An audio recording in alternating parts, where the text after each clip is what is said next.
Olá pessoal, tudo bem com vocês? Estamos iniciando aqui mais um episódio do iPodcast, tá? E hoje o convidado de hoje é muito especial e tem muita coisa pra você aprender sobre ele. Já eu passo para o Dr. Caio tá falando quem que é. Agora eu quero te pedir para que, se você está chegando aqui agora nesse canal, se inscreve, tá? Deixa aí o seu like. É muito chato tá pedindo isso, mas a gente precisa pedir isso para que essa mensagem que a gente fala aqui chegue para mais pessoas e você nos ajuda deixando a sua curtida. E se você também quiser nos ajudar sendo patrocinador desse podcast aqui, ajudando mais ainda a alavancar a nossa mensagem, você vai aparecer aqui embaixo desse vídeo ou até mesmo na nossa televisão. É só você entrar em contato com o número que tem na descrição desse vídeo, tá bom? Eu te aguardo e não se esquece de curtir esse vídeo. Doutor Caio, quem é o nosso convidado de hoje? O nosso convidado de hoje, David, pessoal, é um dos expoentes na Câmara dos Deputados hoje no nosso país, tá certo?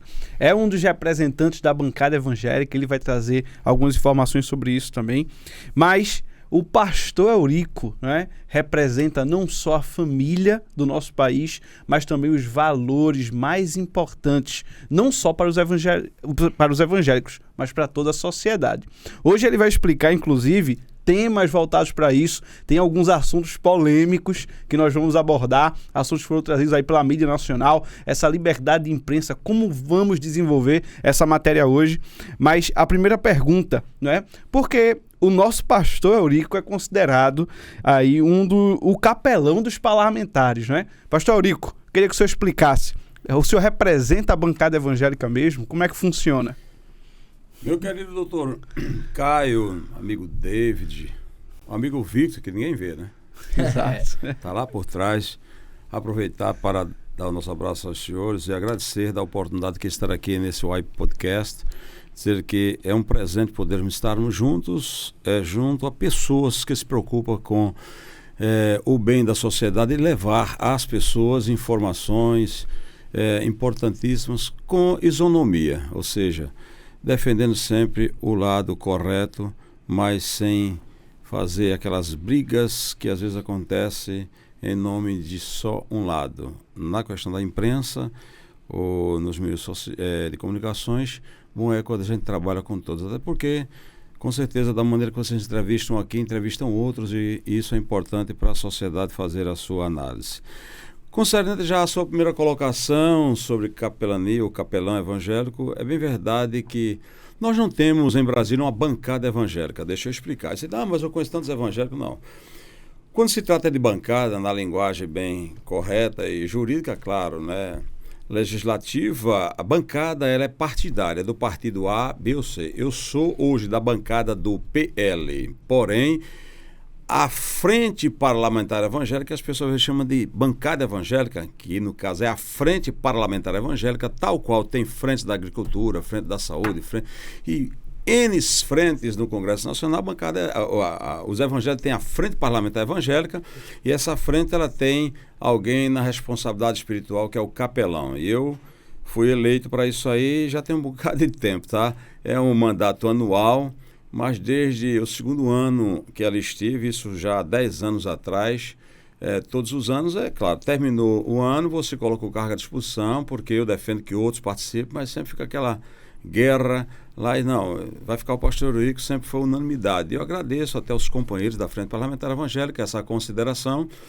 E aí a gente faz um trabalho religioso lá dentro, inclusive temos um culto todas as quartas-feiras pela manhã, onde as pessoas participam, deputados, assessores, funcionários da casa, e também as pessoas através das redes sociais participam. E acredito que todas as quartas-feiras tem sido um momento importante de encontro, onde falamos as coisas boas de Deus. E é prova de que nós estamos ali alheios às questões de serviço, ser servo de Deus onde quer que estejamos. Isso está sendo feito todas as quartas-feiras e nós louvamos a Deus pela oportunidade. Apesar de haver umas perseguiçãozinhas lá, alguns vão lá criticam que aqui não é lugar de culto, mas nós fazemos o culto antes do expediente, sempre de 8 às 9, porque às 9h30 começa a se preparar as salas das comissões, para às 10 horas começar as reuniões legislativas. Então, nós não atrapalhamos nada, apenas buscamos, entramos com requerimento pedindo a liberação de uma das salas das comissões para realizarmos os cultos. A Igreja Católica, por sua vez, também pediu e tem, e outros movimentos, querendo, é um direito de cada cidadão. E assim a gente vai fazendo o trabalho em prol do Reino de Deus também, onde estamos hoje nessa missão parlamentar. Excelente, excelente. E eu quero estar perguntando também, quem é o pastor Eurico, deputado federal? Como que, assim, acordou um dia, eu quero viver... Porque quando a gente é criança, quando a gente é jovem, a gente almeja alguma coisa na vida, na nossa área profissional. Como foi que despertou esse desejo de ir para a política e como se tornou essa referência que é hoje? Veja só, vale salientar que eu sempre tive uma certa ojeriza política, nada contra político, mas nada de se envolver com política partidária. Isso sempre foi uma preocupação nossa, mas sempre respeitei os políticos, entendendo que nada funciona sem a participação parlamentar. Até porque tudo que estamos fazendo aqui depende de leis e as leis elas são aprovadas, são discutidas no Congresso Nacional e depois de aprovadas e sendo sancionada, ela tem que ser posta em prática. Então, eu, na verdade, sempre defendi que é necessário termos representantes de todo segmento da sociedade. E não é por isso que os evangélicos deveriam ficar de fora, de forma alguma. Sempre defendi que deveríamos ter representantes.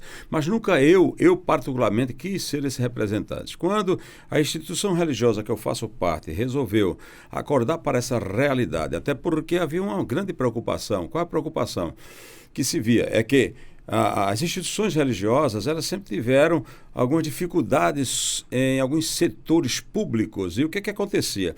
Às vezes uma igreja A, B ou C, ela ia buscar resolver alguma questão e havia-se, às vezes, se criava algumas dificuldades.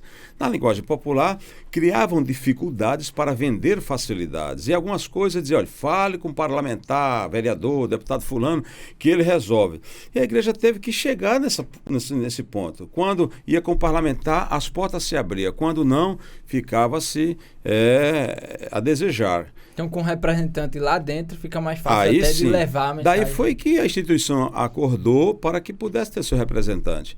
E, na verdade, eu particularmente passei aí um tempão para aceitar o desafio, depois de convocado pela instituição, para estarmos nessa missão. Depois que aceitamos, todos sabem, fomos eleitos no primeiro mandato, o segundo, estamos no terceiro, e temos feito o nosso trabalho. Então, esse que vos fala agora, aproveito para dizer para você que está nos assistindo, olha, é um prazer estar contigo, tá? Já vai perdoando que eu não falei com você no início, não, hein? Eu falei com o David, falei com o doutor Caio aqui, falei com o Vitor. Já pensou? Já vai me perdoando, tá? Mas veja só, todos os senhores e senhoras que nos acompanham, vocês sabem que é importante cada segmento da sociedade ter o seu representante. Olha, vocês sabem aqui que a área da saúde tem seu representante, a área de segurança tem seu representante, a agricultura tem seu representante, todo setor da sociedade tem. Por que nós, religiosos, cristãos, evangélicos ou católicos, não podemos ter os nossos? Então, o direito nosso, e inclusive, independentemente de credo religioso, a Constituição é muito clara, todos são iguais perante a lei. E todos têm os seus direitos, devem ser preservados. Então, esse que está aqui e que está lá, eu estou fazendo um trabalho como servo do povo, da sociedade, não só de Pernambuco, mas de todo o Brasil. Não só na conotação, como alguns diziam assim, não, o deputado, o pastor Eurico, ele tem que ser fechado, ele tem que trabalhar aqui só para a igreja. Não, não é bem por aí. Na hora que eu fui eleito para servir ao povo. Tudo que eu fizer lá vai repercutir na sociedade de uma forma geral. Por isso que hoje todos os segmentos da sociedade me procuram e nós somos solidários a todos. E nós lutamos por todas as pessoas.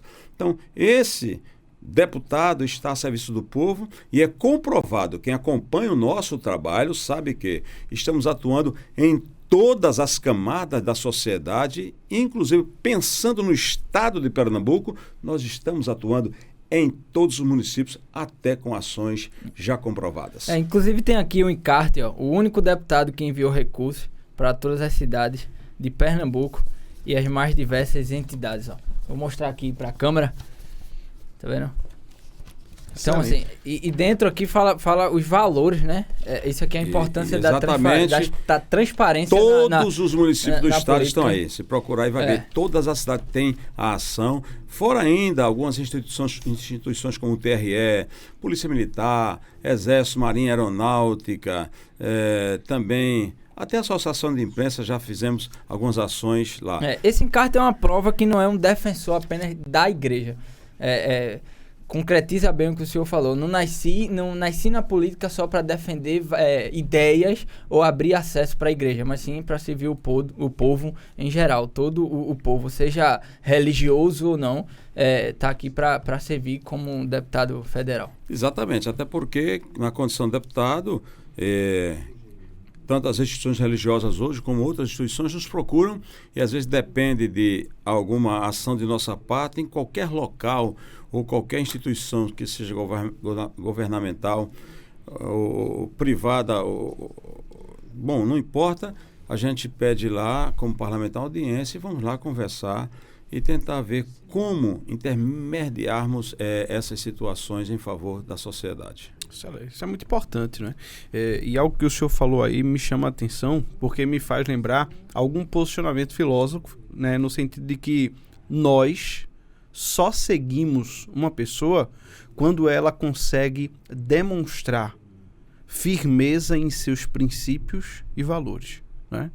E o valor de representar a sociedade, estar à disposição para conduzir uma sociedade mais justa, demonstrando a partir dos seus valores, seus princípios, uma conquista para aquela sociedade, é a partir daí que a gente começa a seguir. E veja, vamos entrar num assunto agora que é polêmico, mas acaba confrontando os nossos valores. O senhor é cristão, não é? E como tal, também possui valores e princípios atrelados à natureza do cristianismo, tá certo? Uma delas é combater a injustiça social, né, e hastear a bandeira de algo que é lícito, que é importante, não é? E houve alguma produção de conteúdo, né, em relação às mídias sociais e também à imprensa, né, veiculando informações de que o senhor seria a favor da legalização da maconha, né? Veja, é um tema muito importante, né? Porque, assim, existe um debate sobre a finalidade medicinal, se não é, mas eu queria que o senhor explicasse isso para todos aqueles que estão nos ouvindo agora. Você imagina até que ponto chega a oposição, aqueles que nos criticam, que, entre aspas, nos odeiam. O que é que eles fazem? Na verdade, existe um grande movimento que todos sabem, que não vem de agora. Sempre lutaram para a legalização das drogas, até com a pecha de ser recreativa. E observe que, na questão de drogas, existem N tipos de drogas que se usa. Hoje em evidência mais está o crack onde já tem praticamente entre a juventude e a sociedade aí quase 10% de consumidores que estão se tornando já zumbis escravizados pelo crack. O Brasil hoje é o maior consumidor de crack. O Brasil hoje também é a ponte para drogas, as drogas passarem por aqui e para outros países. Mas, tratando-se da maconha, a maconha ela é uma droga alucinógena, ou seja, o camarada começa a fumar maconha e vem aquela linguagem que você já viu, meu irmão, tô doidão, meu irmão, tô cheio. É isso que você vê, porque a maconha, no contexto geral, ela afeta os neurônios, ela afeta essa estrutura orgânica da pessoa e automaticamente ela vai passar a ser uma pessoa consome hoje, vai consumir mais. Daqui a pouco ela passa para outras drogas piores. Mas um amigo falou sobre esse comentário, que falaram que eu estava defendendo. Nunca defendi e nem vou defender. A discussão em voga no momento é sobre a questão do mar de Parkinson, epilepsia e alguns outros males sofridos por crianças, jovens, adolescentes, pessoas idosas. E aí não existe ainda comprovação científica 100% da eficácia de observe, de uma substância que está dentro das mais de 400 substâncias que existem na maconha. Na maconha existe N substância. E uma substância que é o canabiol, esse aí, há estudos que estão levando e há remédio já produzido por essa substância que alguns pacientes nessa particularidade têm sido beneficiados e há já alguns testemunhos de recuperação. Então, o que é que se está discutindo? Não é a maconha medicinal. A linguagem medicinal até foi usada, mas uma substância da maconha. Eu não vou ser contra um remédio produzido por uma substância. Vamos separar. A maconha, você ser consumidor recreativo, fazer chá da maconha, cigarro da maconha, zero para ter minha opinião. Na discussão de um medicamento, aí é diferente. Eu tenho que pensar se uma substância, ela vai, como está sendo estudada e comprovada, caso seja comprovado, eu votaria a favor da medicamento. Por quê? Qual dos senhores e senhoras que já teve um parente, com todo respeito, com câncer, sofrendo muitas dores, chegou no hospital e de repente, olha, como é que diz para as pessoas, olha, fulano está no hospital, olha, é muita dor, mas ele só melhora quando aplica morfina, que seja evangélico, não evangélico, católico, ateu, cristão, não importa, morfina. O que é a morfina, gente? É um medicamento extraído de uma das substâncias da papoula que gera o quê? A heroína, uma das piores drogas, é uma substância. Se você for picado por uma serpente, uma cobra venenosa, você vai tomar um soro antiofíbico, o que é que acontece? O soro mais eficiente é o soro extraído do próprio veneno da jararaca, que pega a substância isolada do veneno para fazer exatamente um antídoto. Ora, e você contra o remédio? Não. Agora, qual é a guerra? Uma substância, então vamos brigar. O STF acabou de liberar para que pais que estavam brigando na justiça, eles pudessem plantar a maconha para fazer o chá. Ou seja, o STF irresponsavelmente e sem nenhum critério, não, pode plantar e faça o chá. Pelo amor de Deus, o chá da maconha vai inserir, ou fazer aquele filho, aquele parente lá, ingira um chá da maconha que vai entrar meio mundo de veneno na pessoa. Se nós buscarmos a lei da Anvisa, que já foi tratada sobre a questão da substância canabidiol, o que é que acontece? Existe uma exigência, você tem que ser laboratório altamente sofisticado para extrair essa substância. Qual é o pai que vai ter um laboratório em casa? Então, é um ato de responsabilidade. E uma boa parte da bancada esquerdopata doente que defende essas porcarias estão lutando para que seja aprovada a liberação da maconha recreativa. Ou seja, quer generalizar. Generalizar. É libera geral. Aí eu sou contra, amigo. Nós trabalharmos ou falarmos de um assunto específico de um medicamento é uma coisa. Mas falarmos da maconha de forma geral é outra. Isso é absurdo. Não podemos concordar com isso. Isso é você aprovar algo que vai destruir. E só sabe, digo para os senhores aqui, para todos os nossos telespectadores que estão acompanhando esse podcast, olha, só sabe o que é drogas quem tem alguém da família envolvido em drogas. Lamentamos. Porque ele se envolve, daqui a pouco ele esquece a família, daqui a pouco ele troca tudo pelas drogas e passa a ser um zumbi volante. E ainda tem um outro detalhe, brigamos tanto em Brasília para que houvesse a internação compulsória. Se está lá aquela pessoa usando droga, então vamos pegar essa pessoa, levar para uma clínica. Eles não deixaram aprovar. Nós fomos minoria, perdemos, porque não, direitos humanos. O direito da pessoa não pode ser, ele tem que decidir se quer ou não. Tudo bem. Só que quem trabalhou isso? Deputados que são bancados pelo sistema de tráfico de drogas no Brasil. Rolou lá os acordos para que não aprovassem. Porque é bom ter essas pessoas como escravos, porque ele vai vender daqui a pouco a roupa, tira da mãe, tira do pai, rouba de casa, daqui a pouco vai assaltar. E uma pessoa que está drogada, ela vai ter sã consciência de dizer que quer parar?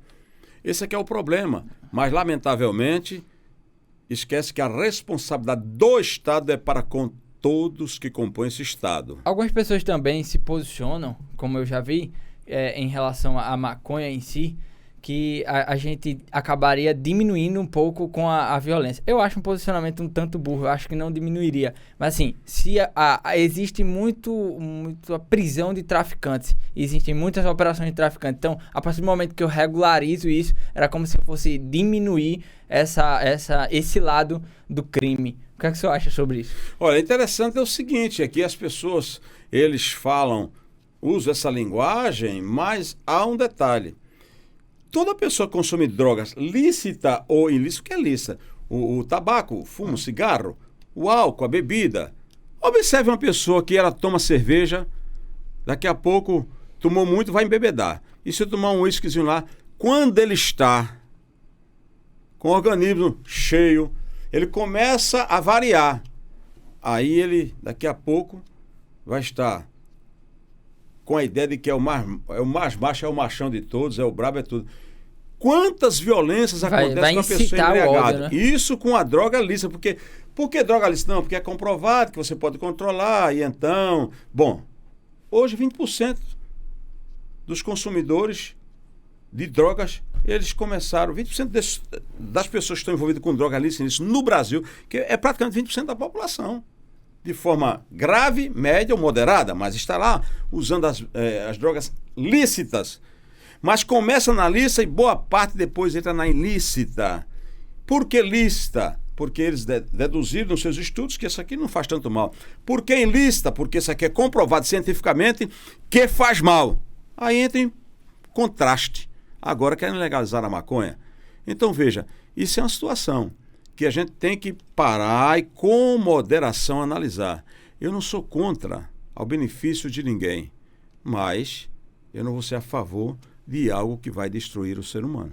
Até que prove o contrário. Perfeito. E essa compreensão é muito importante, porque existe, como o nosso pastor Eurico falou agora, uma diferenciação, né? As substâncias, não se trata da maconha em si. A maconha, ela permanece, né, ilícita. TF, tô fora. Exatamente, não há. Então essa associação, a legalização, isso aí foi realmente um trecho retirado de uma fala voltada para a compreensão de que a finalidade medicinal de uma das substâncias é importante ter.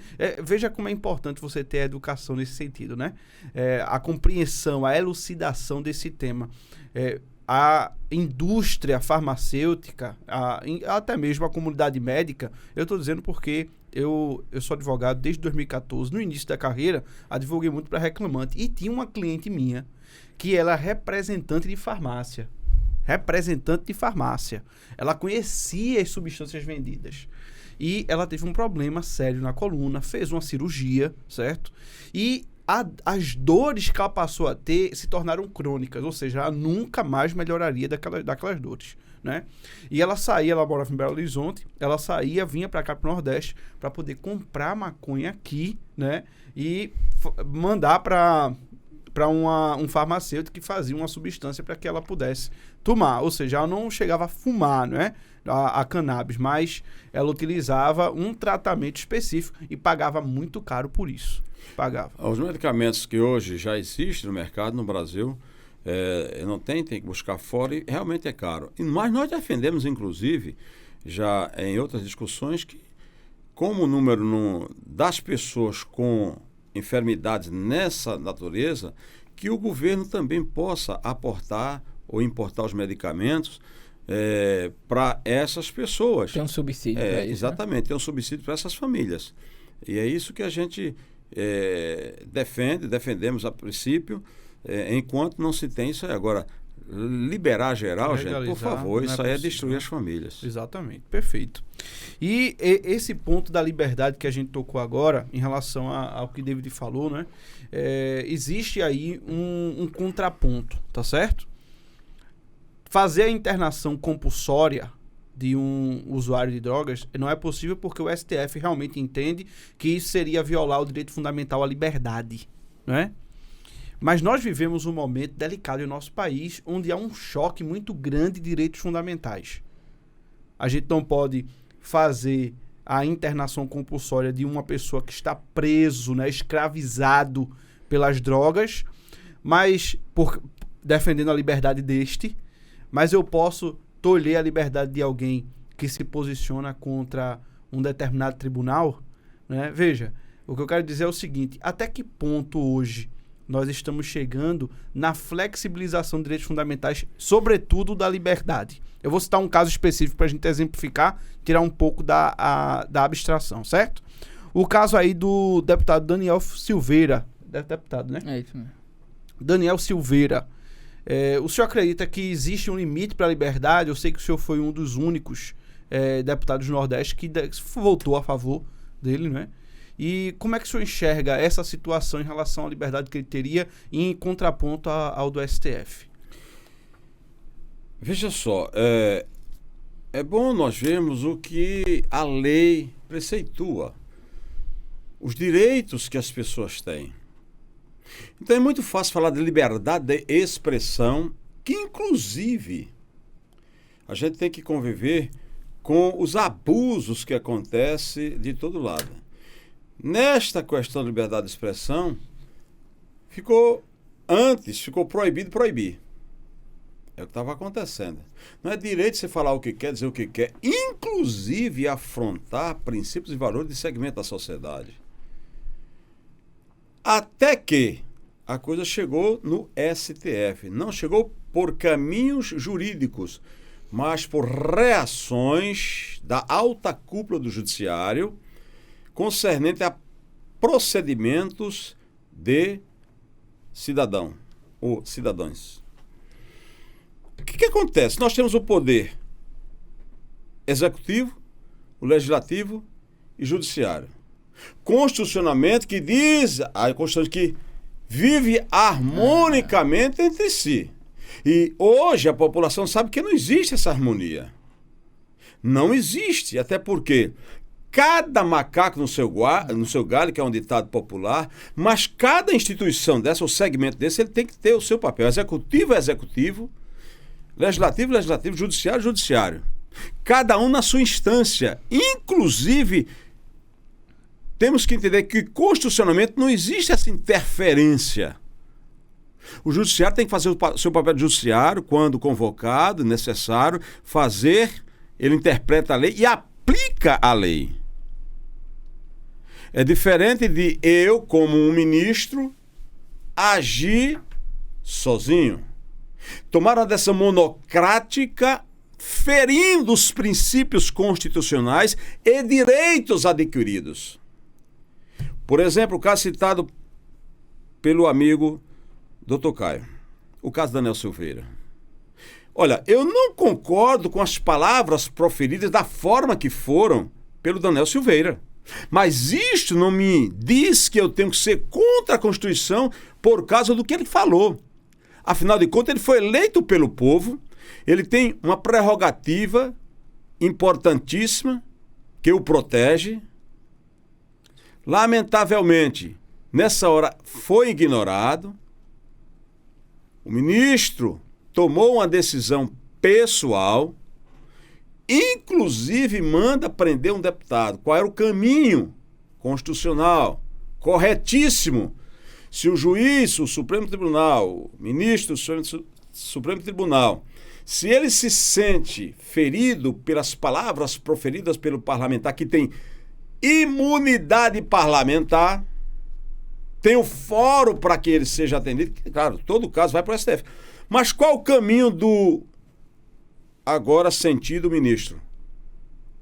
Ele foi atacado? Tudo bem, foi. Ele usaria de sua prerrogativa como sendo vítima e poderia muito bem pedir, citar, dentro do poder que ele tem, a Câmara dos Deputados para dentro do Conselho de Ética ser analisado tudo o que foi proferido pelo deputado. Porque quem tem a condição de entrar nesse fórum particular é exatamente o Conselho de Ética da Câmara.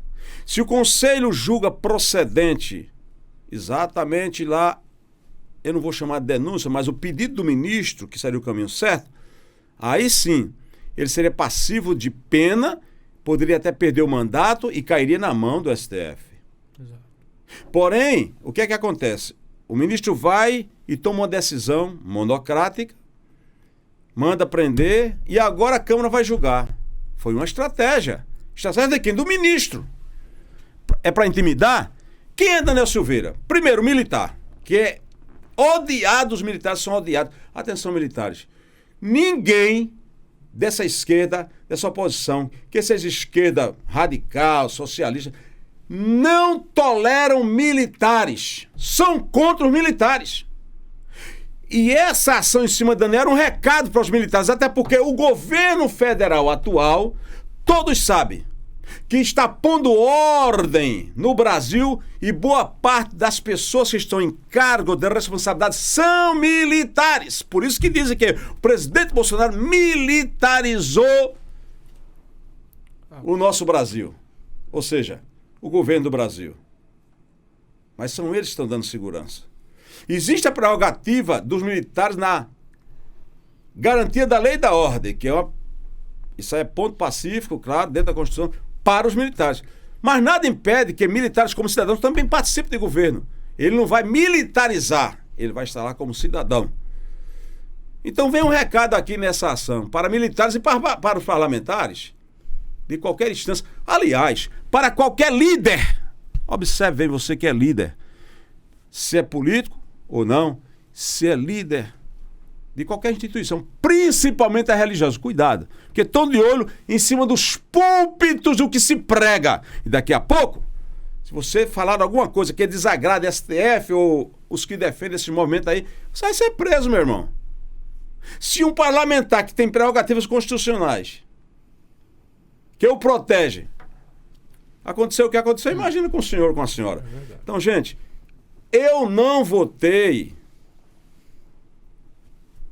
contra a Constituição. Quando eu disse que não aprovava a prisão do Daniel, não é que ele possa ser preso amanhã. Mas naquele momento, eu tinha que ser justo com a Constituição. Agora, sabe por que eu fiz isso? Porque eu não tenho medo do STF. Não tenho rabo preso. Não tenho sujeira. Diferente de alguns. Não são todos, tá? Mas boa parte teve que votar. Porque senão ia ser investigado. Porque aí, ele tava ameaçado. boa parte de parlamentares que estão com o processo do STF, o relator é exatamente o dito cujo ministro que deu essa sentença. Como é que eu estou lá com um problema, ele é o relator, eu vou votar contra ele. Exato. Aí vem um recado, gente. Aí sim. Dos 25 deputados de Pernambuco, eu, sozinho, votei. Ainda bem que as pessoas de bem desse estado, desse Brasil, olharam os que votaram. Porque é muito fácil você dizer que está com o governo federal. E todos sabiam que o governo defendia Daniel Silveira, não ia se pronunciar, porque não era entender que o governo federal também não é só o presidente, né? Exatamente. Mas vai observar lá como têm sido minhas votações, não só no caso do Daniel, mas em tantos outros casos. Porque é muito fácil, gente, eu dizer que estou com o governo, que eu defendo esse governo, mas eu só voto aquilo que é conveniente para mim. Quando é alguma coisa que eu vou apanhar, então eu não voto. Então que apoio é esse? Que lado é você tá? Então hoje eu defendo esse governo e eu acho que todos viram que eu estava certo.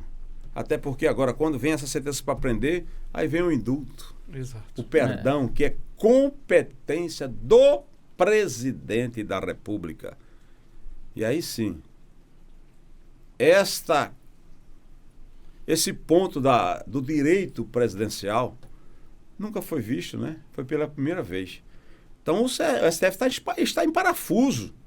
E aí como é que fica? Quantos deputados eu vi que pediu perdão, meu amigo, tal, até se arrepender de ter votado, mas não tiveram coragem de votar? Pois é. A favor da liberdade, a favor da Constituição. Então, gente, é assim que funciona. Eu, hoje, parabenizo o nosso presidente pela atitude que ele tomou. E fala em expressão, o que é que acontece? O presidente marcou uma reunião, aliás, um ato no Palácio do Planalto, convidando os deputados, senadores, para estarem lá um dia para falar sobre liberdade de expressão. Sabe o que é que aconteceu? Eu estava lá. Mas tinham poucos deputados e senadores, porque boa parte não foram, com medo do STF. Tá vendo? Isso é complicado, né?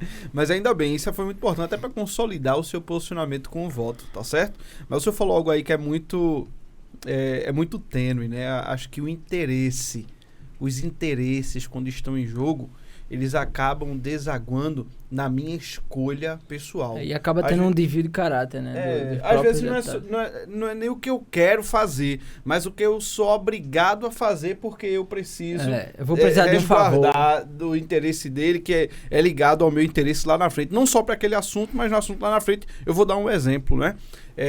A questão de, como a gente já tinha conversado anteriormente, reforma agrária, por exemplo, né? Invasões de território, movimento sem terra. Movimento sem terra. Tudo isso é de interesse de algumas pessoas do governo ou não? Ou o senhor acha que é um movimento de fato independente? Qual é a sua visão sobre essa situação? Mudando aí totalmente de assunto, mas envolvendo também o tema da liberdade. Veja, a Constituição Federal se tocou muito. Eu também sou a favor, inclusive, do seu posicionamento, porque eu acredito no devido processo legal. Eu sou advogado e, como jurista, eu preciso compreender a Constituição Federal. Mas a Constituição Federal, ela cita uma coisinha chamada mínimo existencial. Existe o básico a ser respeitado pelo governo federal, pelas autoridades, para um cidadão. E o básico é lazer, alimentação, trabalho, moradia. É mínimo existencial. Né? Saúde, educação, todos esses aí são o mínimo. O Estado deve promover socialmente, são direitos sociais de todo cidadão, né? Saúde, educação, lazer, moradia, trabalho. Então, nesse movimento, ele está resguardado pela Constituição ou tem algo a mais? Existe uma fuga dos limites constitucionais aí? O senhor é contra o movimento da reforma agrária? O movimento da reforma agrária... O senhor é contra, Não sou. Bom, gente, é o seguinte. É interessante que eu comecei a apanhar há poucos dias também. A minha vida é só apanhar. Eu apanho para dormir e acordo para apanhar. Veja só, é uma questão que a gente precisa pontuar, saber diferenciar as coisas. O que é o movimento da reforma agrária? É dar um apoio de moradia, um pedacinho de terra para aquele agricultor, aquela pessoa que vive lá, produzir e sobreviver daquilo. E, afinal de contas, eu quero mandar o meu abraço para todos os agricultores do nosso estado, no nosso Brasil, aqueles que estão produzindo, porque, olha, quer queira, quer não, todo dia as pessoas se alimentam com comidas que saem principalmente da agricultura familiar. Mas esses passaram a ter esse direito. A reforma agrária veio para isso. Porém. Se formos analisar a reforma agrária lá no início, quando começou esses movimentos que foram encabeçados pelas foices e facões, grita, algazarra, interdita, queima pneu, invade terra e tal, alguma coisa não está bem. Com isso aí eu não concordo, tá? Deixar bem claro, tá? Você nunca vai me ver junto com esse pessoal nessas ações, não vai ver. Porém, a reforma agrária, ela tem um viés importante, que é fazer a coisa funcionar. Se você tem uma terra improdutiva e está lá parada, por que não produzir? Não é que o Estado vai tomar do proprietário aquela terra, aquela propriedade, para dividir com as pessoas. Mas lá atrás, o que é que acontecia? Houveram muitos incentivos para que, em nome, entre aspas, da reforma agrária, invadir terras A, B ou C. Mas haviam também acordos, e quais eram os acordos? Fulano tinha um terreno, uma propriedade que valia, vamos colocar aqui, R$1.000. Então, era muito comum se conversar com os cabeças dos movimentos, MST, tanto desses por aí. Bom, deixa pra lá. Essas coisas com bandeiras que não são do Brasil, faziam acordos ali em nome da reforma agrária. Olha, a minha terra vale 1.000. Então eu quero negociar ela. Aí colocava a terra por 20, dividia 10 com essas siglas. As siglas contratavam as pessoas para invadir, tocar fogo, botar pneu e fazer e assentar o povo. Ou seja, invasão. E o direito da propriedade estava sendo o quê? Violado. E o senhor, que é operador do direito, sabe muito bem que esse direito automaticamente vai ter que ser protegido. Mas nos acordos ali, vamos brigar, não sei o quê, mas era para sair o dinheiro. E quando saía, É diferente de você invadir uma propriedade sem haver esse tipo de coisa, a justiça vai lá e mandar tirar. Vai ter que ser despejado. Mas aí, vai fazer a reforma agrária. Como é que funcionava? Deixa eu dizer para você aqui, vou dizer a você que eu sei, viu? Então veja só. O cara fazia esse acordo, invadia, aí pronto, veio o INCRA e pagava a terra. Na hora que pagou, documentou, dividiu, fez o georreferenciamento, botou as parcelas lá dentro do que a lei permite para cada um. Qual o próximo caminho? Não é só dar título de posse, tem que dar o título de propriedade. E por que não davam? Sabe por quê? Lá tem uma associação. Pegava um agricultor daquele que não vai nenhum demérito e respeito aqui, que não sabia ler nem escrever, botava o dedão lá, ó. E o que é que faziam? Criavam uma associação, colocavam eles como, entendeu? Associação administrada por eles. Só de fachada. Por trás ficava a turma mandando. E agora, aí vinha o segundo passo. Estamos lutando para resolver, regularizar as terras. Mas aí vinham os programas de governo para os assentados, que eram milhões. Aí pega esse povo, faz um projeto e leva lá. 2, 3, 4, 5 milhões para aquele assentamento. Aí o cara chega, os caras que estavam por trás chegavam lá, dava R$500 a um, não sei o quê. E olha, isso aqui é fundo perdido, não se preocupe. Você não vai ter problema. A ação era coletiva, pegava esse bolo todinho e pegava o dinheiro. Botava no bolso, dava uma merreca lá pro pessoal e acabou. Hoje, muitos agricultores são vítimas daquela época, estão tendo dificuldade com o CAR, que é o cadastro que eles têm que fazer, certo? Por quê? Era coletivo, tem que ser. Hoje, a luta já que você tem que fazer isso aí com o seu cadastro individual. Aí, o agricultor ficava sem poder pedir qualquer financiamento, por quê? Ele estava num débito coletivo. Aí ficava na mão dos vagabundos sem vergonha, invasores de terra, cheios de esquema. Deixa eu fazer uma pergunta a você que está me ouvindo agora. No governo Bolsonaro, onde foi que você ouviu falar de invasão de terra? Por que não está acontecendo? Primeiro, o governo resolveu respeitar quem está nas terras. Bom, se está tudo certo, foi pago, o que é que tem que fazer? Dar o título de propriedade à pessoa. Esse governo atual não está preocupado se você recebeu o título, tem que votar nele, não existe. Mas antes o agricultor ficava como escravo, assentado como escravo, porque todo mundo, você tem que votar no nosso, você não vai receber o título. Era uma moeda de troca e nunca se entrega, por quê? 20, 25, eu cheguei a participar da entrega agora de 40 anos, gente, como é que pode? 20 anos, 15 anos, como é que pode? O que é isso?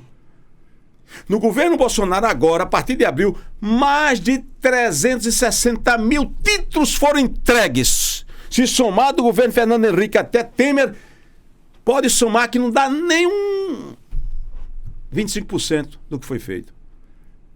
Mas está sendo entregue agora, dizendo a propriedade é sua. Alguns pessoas dizem, não, o deputado Pastorinho está desviado do objetivo que é exatamente a missão dele como parlamentar. Não, senhor. Aqueles que estão lá e que o processo todo está dentro da legalidade, nós vamos lutar por eles. Hoje em Pernambuco passa de 600 assentamentos, 612, 615. Assentamentos que ainda estão sendo trabalhados, a regularização. Boa parte desses, quase total, foram pagas as terras. E os assentados estão lá. E por que não recebe o título? Por isso que fomos conversar com o presidente Bolsonaro, todos viram na live dele, ele fala, Eurico, me impressionando, não sei o quê, tirou até uma brincadeira, é o soldado, como no quartel, o soldado, chamando o comandante na grana, bom, mas a brincadeira, ele sabe que ele gosta muito de brincar, mas ele entendeu que foi suspenso agora há pouco as entregas, e ele resolveu, não, vai ser atendido, e entregamos já vários, semana fora aí, mais de 200 só em Pernambuco, já tem 500 prontos. E outros em andamentos, sem falar no Brasil de forma geral. Aí diz, não, o pastor está apoiando invasor. Não, senhor. Vai invadir e vê se eu vou te apoiar. Não vou. A questão, eu estou trabalhando daqueles que estão lá, que precisam e os que estão documentados. E os que não estão. E quem está em terra, que invadiu, que não foi pago, o proprietário está brigando na justiça pela reintegração de posse. E se a justiça der, olhe bem para mim, você vai ter que sair, meu amigo. Porque lá foi invasão que até agora não foi solucionada. Se a gente puder chegar a um acordo com o sistema do Estado, que é o ITEP, que cuida dessa questão da terra, como também o INCRA, tudo bem. Se não, meu amigo, a justiça vai ser feita. Agora, aqueles que estão lá dentro da legalidade, vamos terminar esse processo para que todos possam ter o seu título de propriedade. Eu aproveito até a oportunidade aqui no iPodcast para dizer para aqueles que estão recebendo seus títulos em todo o Brasil, cuidado com os vagabundos em nome do Banco do Nordeste, por exemplo, chegando lá oferecendo meio mundo de projeto para comer propina em cima de você. Olhe bem para mim, você não precisa de intermediário. Vai direto no banco, porque hoje você tem um título de propriedade, você tem o seu direito garantido e o banco vai te atender. Você não precisa de mediador. Tem muito explorador já tentando explorar os assentados que receberam seus títulos de propriedade. Cuidado, você mesmo pode resolver os seus problemas. Excelente, excelente. Pastor Eurico, seguindo aqui a nossa agenda, principalmente sobre esse tema ainda, né, da possibilidade de trazer inovação, trazer segurança para o pequeno produtor, né? É claro que a parte agrária hoje, sobretudo na visão do direito, né, tem crescido muito, né, o assessoramento. Eu acho que, tenho certeza que é uma das áreas mais importantes da nossa produção, inclusive para a preservação do direito ambiental, né? Nós temos aí diversas medidas voltadas para isso. Mas a ideia agora seria falar sobre a parte do empreendedorismo, voltada para as questões de direita mesmo, né? Eu já ouvi falar, o senhor é considerado, inclusive, um dos deputados, na verdade, o único deputado de direita de Pernambuco. Como é que funciona isso aí? O que é que você tem a dizer sobre essa... Olha, eu só tenho a agradecer às pessoas que nos seguem nos nossos procedimentos e atitudes como parlamentar, que estar com o governo lá em Brasília. É o que eu disse antes aí, que alguns votam dentro da conveniência. Aquilo que interessa, ele vota com o governo. O que vai fazer ele levar pancada, ele não vota. Então, eu acho o seguinte, o ser humano tem que ter lado. Se você está com o governo, tem que estar com o governo para o que der e vier. Até porque vamos entender que aquilo que o governo está trabalhando, que seja através de leis ou medidas provisórias, seja lá o que for, estamos tentando fazer para o bem.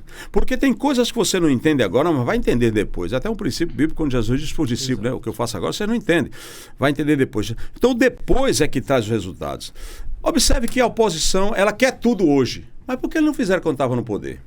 É porque eles sabem que não podiam fazer, não tinham condições de fazer, porque ia praticar um crime. Aí nós tivemos já no governo Bolsonaro a lei do teto de gastos. Você não pode hoje criar um projeto que vai gerar despesa se você não apontar a receita. Isso. Tem que ver a origem da receita. Isso. Então você não pode criar, e é tudo que eles querem, tem que criar despesa. Existem os casos isolados, como foi o caso da pandemia, aí é um caso extra, não tem nada a ver. E por que foi votado a questão do auxílio emergencial? Por quê? Eles votaram, tudo bem. E por que teve que se votar a lei, o estado de guerra? Não é guerra de luta armada.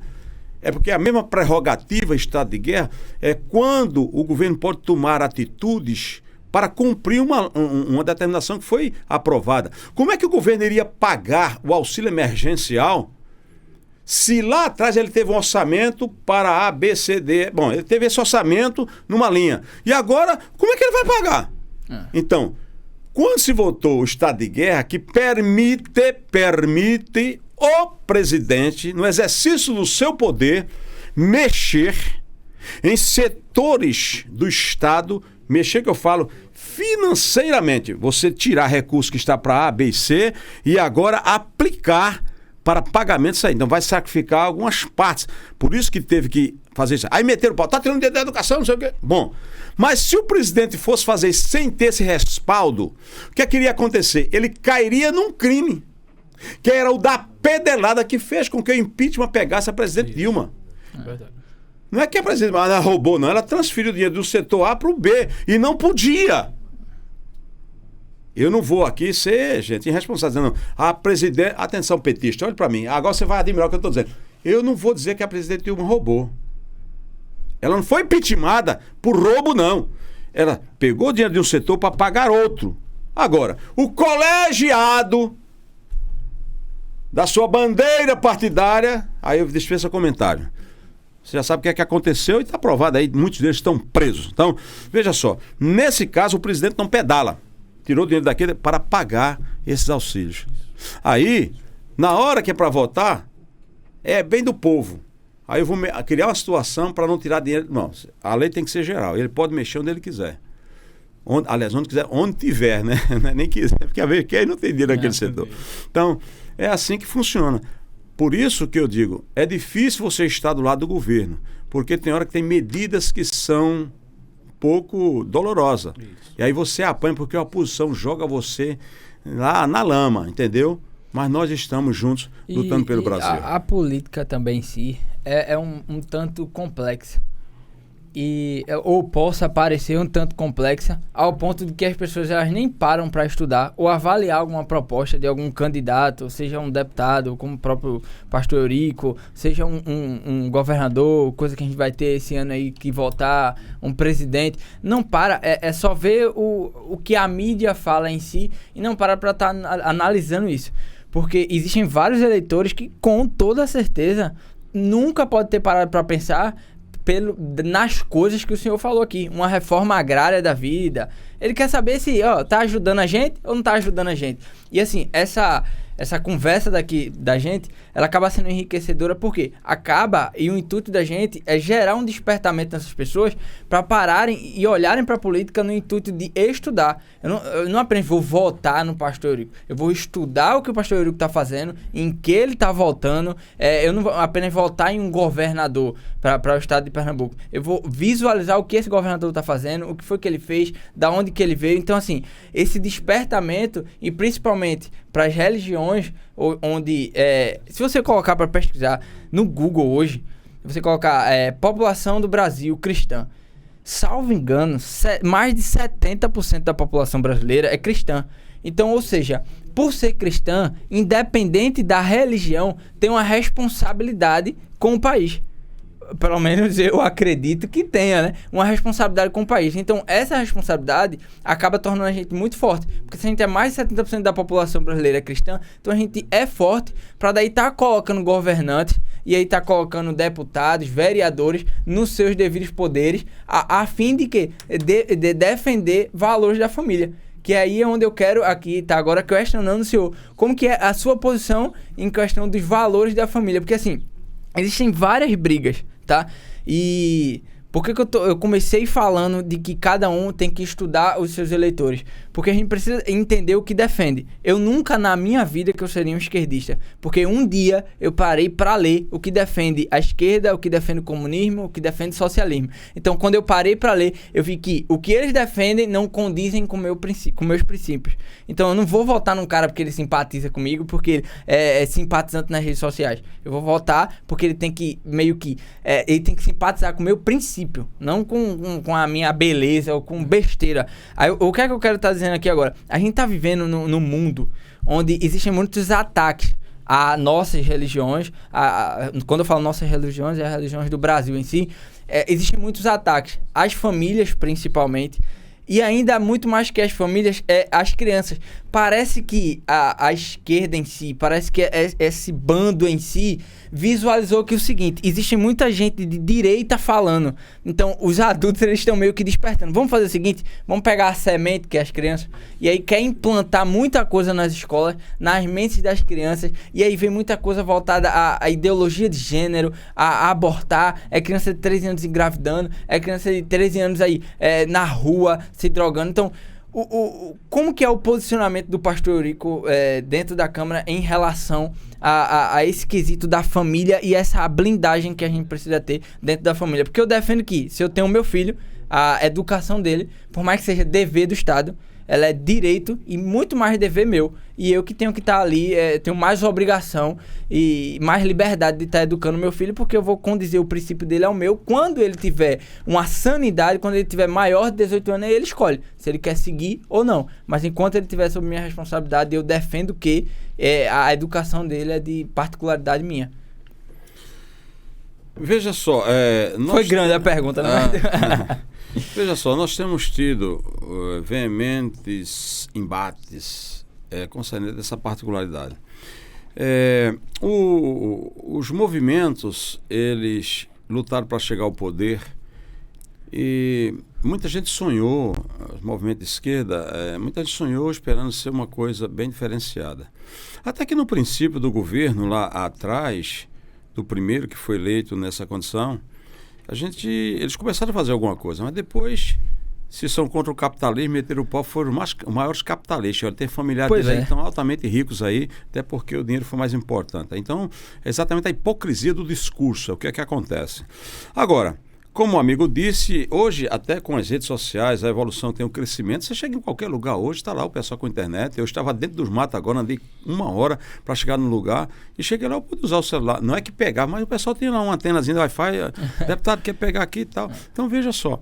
É assim, as pessoas estão completamente plugadas, ligadas, as informações chegam mais rápido. Antigamente chegava o que, através de uma televisão, o que eles queriam. Então, esse conhecimento, ele cresceu. E olha, interessante é que o que me admira não é só os adultos. Você vê crianças fazendo perguntas que às vezes ficam assim, poxa vida, esse menino fazendo pergunta dessa natureza é prova que tem muita gente interessada nessa conjuntura política, nesse crescimento, nessa evolução, esse despertamento. A tecnologia tem feito com que as pessoas abram a mente. O movimento, esses movimentos esquerdistas, eles, claro, adentraram primeiro pelas escolas e universidades. Eles passaram aí uma década formando soldados, servidores, né, contumazes para defender a esquerda. Por isso nós tivemos muitos problemas na universidade. Por isso a criação que nós tentamos aprovar o projeto Escola Sem Partido. Por quê? Porque na escola defendemos que você pode até ouvir falar ou pode discutir a questão política, porém sem partidarismo. Mas aí, quem está me ouvindo agora e passou pelas universidades vai ver que lá houve um grande potencial de indução, catequizar as pessoas para o movimento político, especialmente esquerdista. É raro encontrar um professor. Nós fomos em cima com ideologia, dessa questão da ideologia, dizendo que criamos também o projeto Escola Sem Partido, foi denominado Escola Sem Partido, que perdemos, inclusive, o projeto, for reapresentar.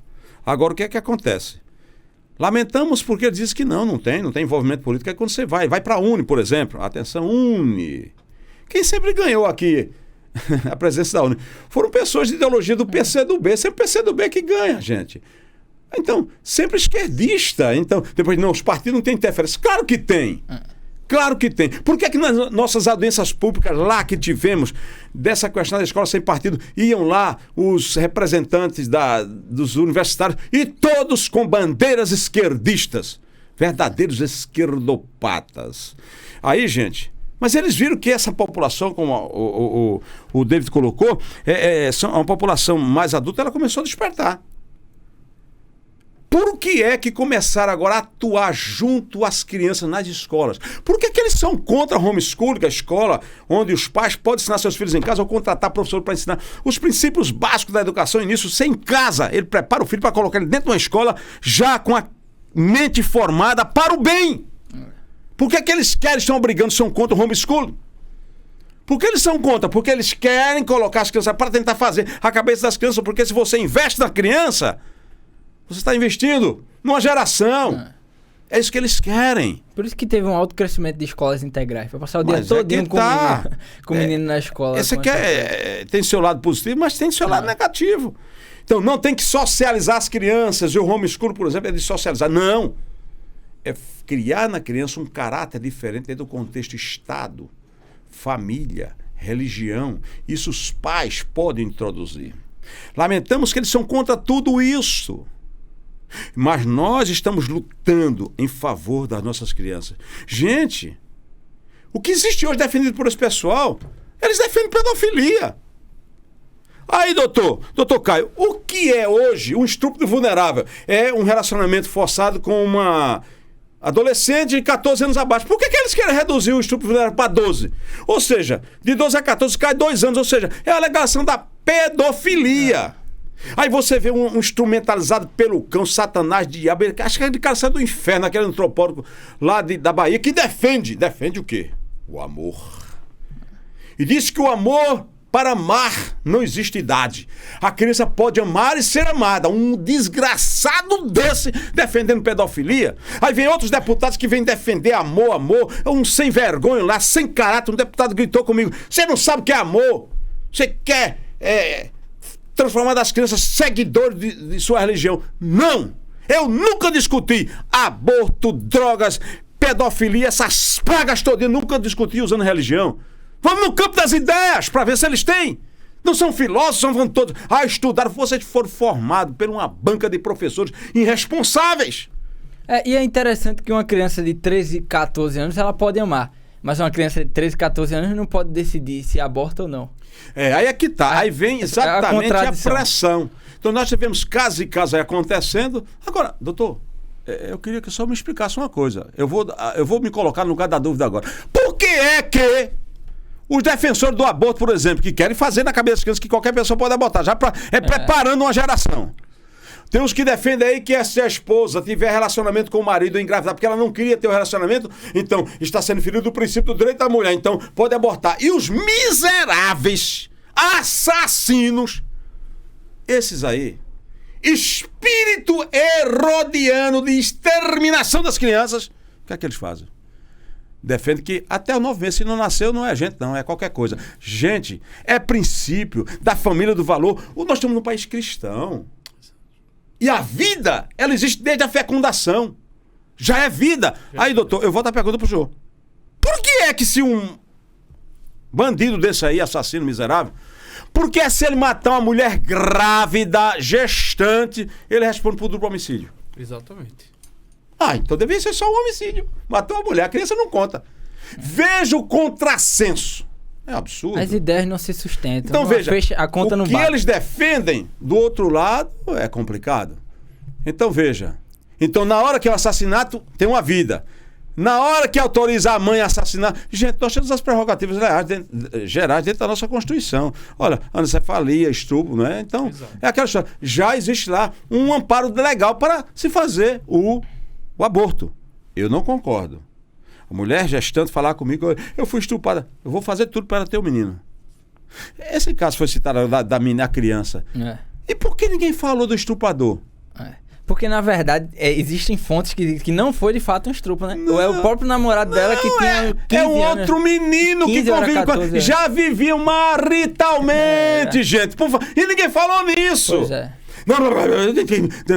A juíza foi para o princípio de respeitar a pessoa, de decidir e foi aconselhar, tá apanhando aí barbaridade. Então, essa é que é a situação. Existe um contrassenso e a gente tem que mudar isso aí.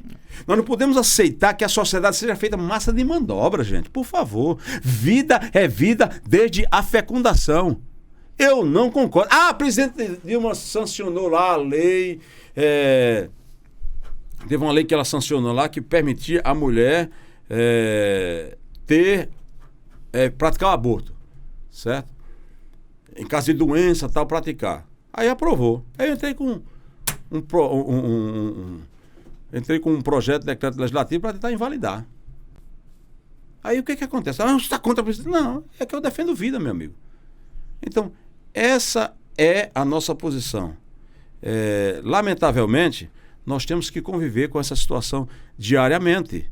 E estamos em Brasília, eleito pelo povo que não são abortistas, eleito pelo povo que quer o bem, que defende família, integridade moral, que defende princípios e valores, que defende um Brasil verde e amarelo. Na sua essência, eu fui eleito por esse povo. Evangélicos e não evangélicos. E eu tenho que respeitar os princípios que eu sempre defendi e está aí defendendo. Não é porque é porque na linguagem da saúde, não é? Tem a profilaxia, que é a proteção da mulher. Então, ela não está se sentindo bem psicologicamente, ela pode abortar. Se ela estiver doente, então ela pode abortar, que estamos tentando salvar a vida dela. Gente, por favor, em nome de uma proteção, praticar um assassinato. Agora veja só. Eu vou dizer uma coisa, doutor, o senhor tem que ter cuidado aí com o pessoal, se der uma tapa. Olha, se o cachorro lhe morder, viu, David? Se o cachorro lhe morder, é melhor você matar o dono do que dar uma tapa no cachorro. Hoje em dia... O crime é melhor, certo? Uma pena de passarinho vale mais do que uma vida. Os que defendem a pena de passarinho, defendem... um dia eu estava no num debate lá, e aí uma deputada, não vou dizer que foi a deputada Érica Cocai não, para ninguém saber, né? Nós temos que pensar nos animais que morrem, que ela repete assim. Às vezes eu estou dirigindo na estrada e quando começa aquela chuva, os sapinhos atravessando a estrada, e as pessoas passam com o carro por cima. Gente, isso é assassinato, sabe? Dos animais. Mas pelo amor de Deus, gente. Daqui a pouco vai estar preocupado com uma borboleta que aparece lá, voando. Isso é um cúmulo absurdo. Não defender uma vida gerada. Aí eu mato a criança com 8 meses, mas tem muito menino que nasceram com 7. Pois e aí? É difícil, né? O meu mesmo nasceu de 7 para 8 meses. Eu tenho um primo que ele nasceu com 7 meses. Esse aqui é o problema. E hoje tem 5 anos. A é uma vida. A concepção de vida, na verdade, eu acho que diversos conceitos na nossa sociedade estão meio invertidos, sabe? Porque você olha para Marte e aí você descobre um germe em Marte e diz que descobriram vida em Marte. Mas aqui um feto que já está formado, já bate o coração, ainda não é vida. Então... Olha, existe um grande vulto internacional que representa muito a dignidade da música, né? A história diz que a mãe dele teve alguns filhos, todos com problema. E o último foi ele... E disseram, olha, é melhor abortar, porque seus irmãos nasceram, morreram, que tem um problema. E a mãe, porque seus filhos nasceram e tiveram problema. E a mãe, não vou abortar. E esse menino nasceu. Se ela tivesse abortado, hoje nós não teríamos Beethoven aí, como é o grande vulto. Então, essa é que é a realidade. Perfeito. Pois é. E antes da gente partir para os encerramentos, a gente vai estar falando sobre como é que é ser um político, e também eu quero deixar que o senhor deixe a mensagem para todos os evangélicos, seja independente da religião, para estar se posicionando, porque a gente está um ano eleitoral, e esse ano eleitoral é muito mais importante, pelo menos eu acredito, do que o anterior. Eu sei que cada um tem a sua importância, mas o anterior a gente votou em quê? Em vereadores e prefeitos. Nesse a gente vai votar em nomes que são meio que tem mais poderes de estar nos defendendo dessas ideologias contrárias aí. Mas antes disso, eu tenho uma curiosidade aqui, vai fugir bastante do assunto e a gente vai voltar. É que eu sou educador financeiro, também sou investidor, trabalho com assessoria de investimentos, eu tenho essa minha área. E assim, eu não tive educação financeira na infância. E como eu estou de frente com um deputado federal, eu não quero perder a oportunidade de falar isso. Eu vejo que existem vários projetos de educação financeira nas escolas. E, assim, alguns foram aprovados, alguns em alguns estados e municípios muito seleto, não é algo geral. Eu sei que existem várias políticas, vários projetos disso, e alguns foram aprovados. Mas a verdade é que eu me comunico com pessoas que até são professores de rede pública, particulares, e que isso é meio que foi aprovado lá, mas não chegou aqui. Não tem isso, não tem essa... As escolas, elas mesmo que não se preocupam com isso. É mais preocupante para a escola dar um folheto em dizer que o menino pode ser o que ele quiser e a menina pode ser o que ele quiser, do que um folheto de educação financeira. E assim, a minha pergunta existe lá na Câmara uma preocupação e representantes que se preocupam, e até o próprio pastor Eurico, há essa preocupação em educação financeira nas escolas? Porque assim, eu acredito que a infância, ela tem que ser pautada em vários segmentos. A gente tem que educar em várias partes. Política, financeira, religiosa. Assim, se eu não educo aqui, uma pode ir destruindo todas as outras lá na frente. Porque eu posso estar mal financeiramente, casado dentro da igreja, me preocupar, aí o cara vai ficar louco e sai da igreja. E tudo isso pode influenciar. Então a pergunta é de fato essa. Existe essa preocupação para a educação financeira? Existe algum projeto? E aí eu já vou emendar nos projetos que o senhor tem aí para esse ano, o próximo mandato aí, se Deus permitir. E se seria um projeto que o senhor tem em mente aí para lutar também? Olha, veja só, eu não vou lhe responder de projetos que estão tramitando na casa, até porque eu não pesquisei sobre isso aí em nenhum momento. Vou me interessar em saber se existe projeto nessa área, em tramitação, mas jamais seria contra que houvesse ensinamento nas escolas. O grande problema é que as pessoas que vão partir para essa área, eles só vão no nível superior. Quando chega na universidade é que vão decidir o caminho que vão querer seguir para estar exatamente entrando no mercado nessa área. Então, no ensino básico já é um assunto que não está dentro das grades curriculares do MEC. Eu teria até que ver se cabe e como fazer, ver legislativamente qual seria o caminho para tentarmos trabalhar um projeto. Eu até já agarro mesmo a sua fala como uma ideia que vamos procurar ver e até ver como trabalhar um projeto nessa área, porque eu acho que é de suma importância formar, já começar a criar nas escolas básicas já uma ideia disso aí. Se bem que hoje, via internet, a gente vê os meninos tudinho. Eu brinquei com o filho de um funcionário que trabalha comigo. Eu disse, ele estava com 20 reais na mão, eu disse, empresta 10, empresta 10 reais. Oxe, eu empresta a golinha. Vai me pagar 20. Ele disse, eita, rapaz, já está começando demais, isso aí está sabendo demais, né? Então veja só. Então é assim, a gente vê crianças hoje já desenvolvendo. Dia desse eu encontrei um que estava com um bocado de bolinha, fazendo umas trançazinhas, um negócio lá. Eu disse, a menina de 8 anos, eu disse, que é isso? Não, estou fazendo para vender, tem que ganhar meu dinheiro, né? Tem que ser independente. Veja a ideia. Então, existem essas questões que a gente vai acompanhando e vê que há já um despertamento para esse lado. Não adianta eu entrar na área ou na linha desse pessoal, exploradores, esquerdistas, que eles jamais se preocupam com isso. Eles se preocupam com o seguinte... E não ensinar, porque ele vai ser refém do sistema. Aí é o seguinte, ele não crescer. Você veja, o BPC, que é um benefício de prestação continuada para as pessoas doentes, é um projeto do governo. O governo abriu agora o seguinte, você não podia trabalhar antes. Agora disse, não, você pode trabalhar. Abre um negócio. Se o negócio der certo... Esse BPC você não vai receber mais porque vai para outra pessoa. Mas enquanto você tiver com o negócio, você passa a receber metade.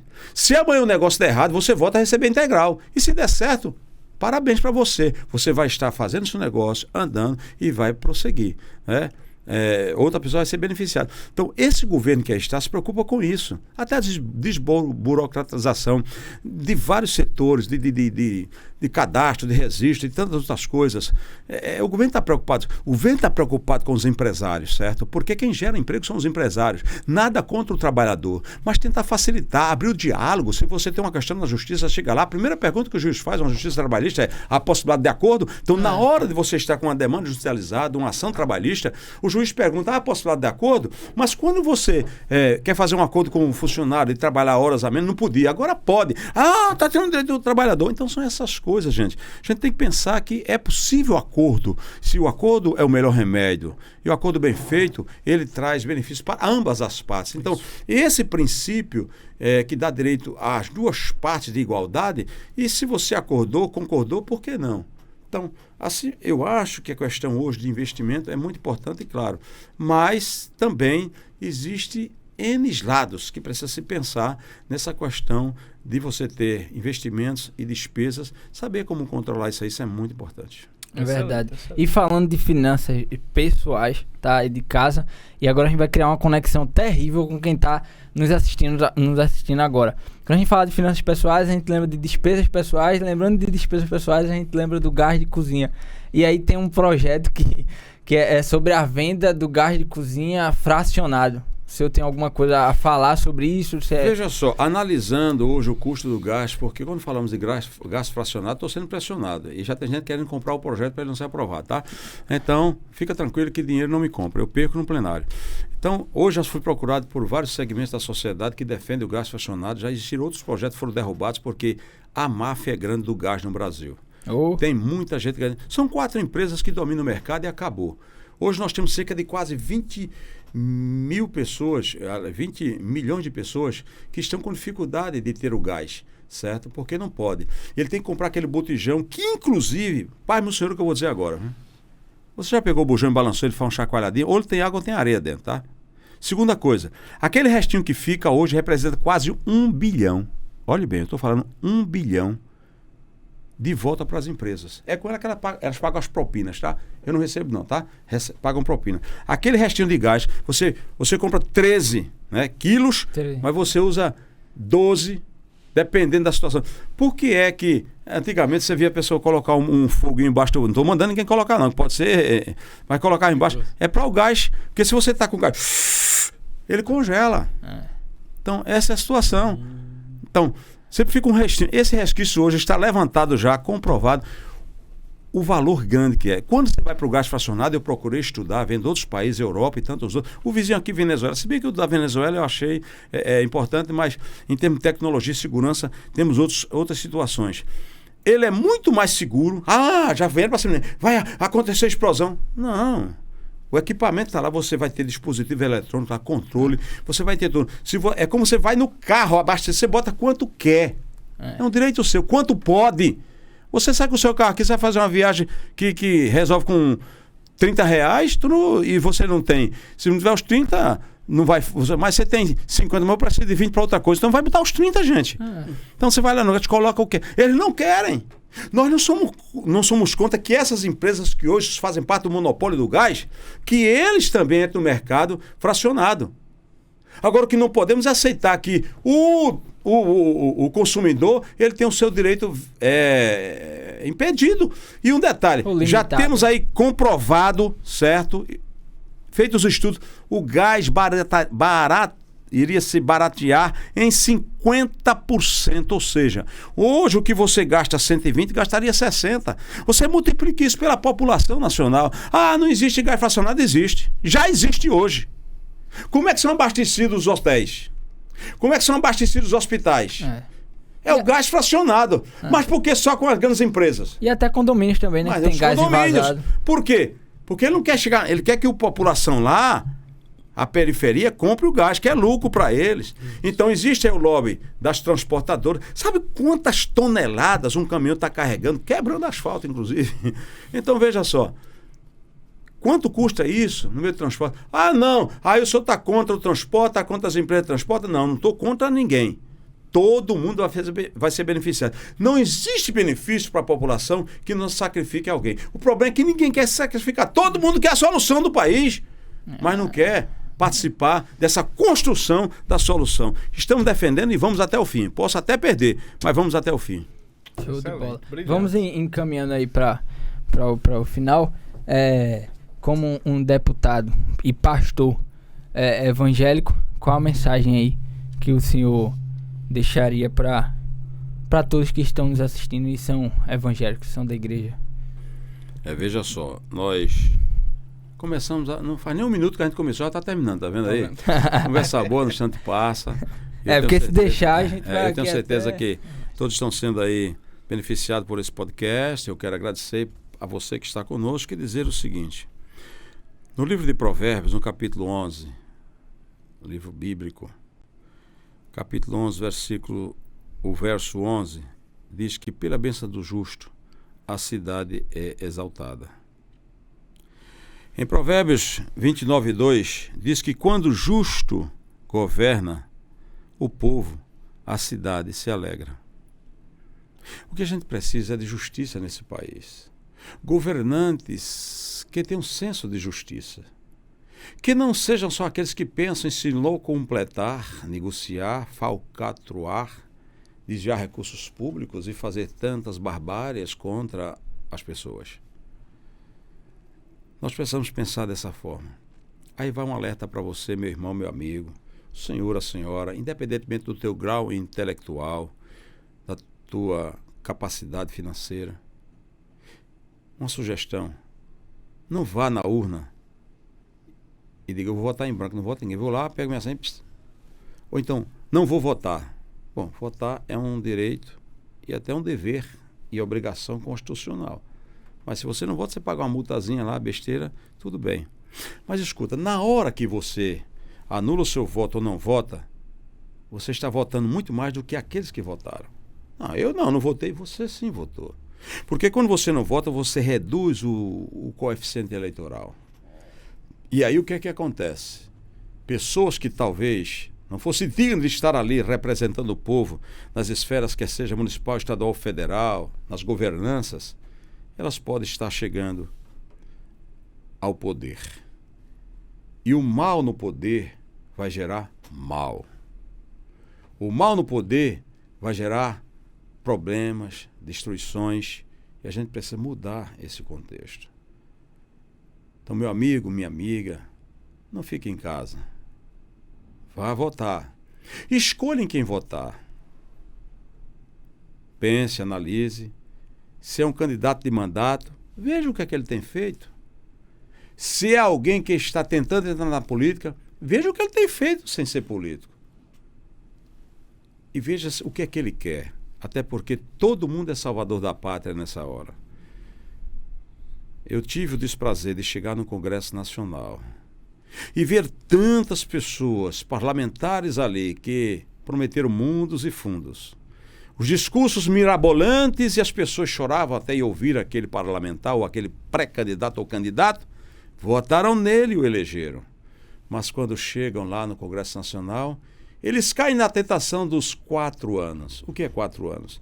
É porque lá se diz, olha, 4 anos no instante passa. Se você não tirar o pé da lama agora, você vai ter problema. E aí, gente, é muito fácil participar dos lobbies que existem ali, de N segmento da sociedade, até o tráfico. O crime organizado, eles propinam, eles pagam, porque há projetos que não interessam para eles. É hora de mudarmos o Brasil. É hora de mudarmos o nosso Estado. É isso que a gente precisa. Chega um momento que não dá.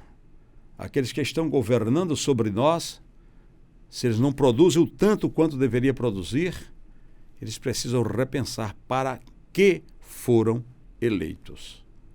Aí, numa discussão, no bom sentido, como estamos aqui, nessa entrevista, nesse debate, nós vemos a preocupação dos cidadãos que aqui estão, o Caio, o David, o Victor, que está por trás das câmaras, tá? E tantos outros senhores e senhoras que nos seguem agora. Todos nós queremos o melhor para o nosso Brasil. Queremos o melhor para o nosso povo. Jamais é o nosso voto e desejo que jamais voltemos politicamente de onde viemos. Que possamos pensar um Brasil diferente, porque esse Brasil, ele precisa o melhor. Somos um gigante adormecido, e quando ele começa a acordar, tem gente que quer que ele continue dormindo. Mas temos que entender que é o Brasil acima de tudo e Deus acima de todos. Eu prefiro estar com alguém que ora o Pai Nosso do que ficar com alguém que já roubou o pão nosso. Um abraço do seu irmão, do seu amigo, deputado federal, pastor Eurico. Muito obrigado ao nosso querido Why Podcast, ao doutor Davi, ao Caio. Muito obrigado pela oportunidade. Excelente. Nós que agradecemos. Pessoal, nós agradecemos. Depois dessa despedida, amigos, não temos nem mais palavras para poder dizer, e agradecer ao nosso pastor Eurico por essa presença ilustre, por nos enriquecer, né, nesse dia. Espero que você continue aí, ó, dando um like pra gente, para que a gente possa alcançar o máximo de pessoas com esse vídeo de hoje. E eu agradeço a sua participação até agora. É isso aí, pessoal. Até mais. Obrigado. Tchau, tchau.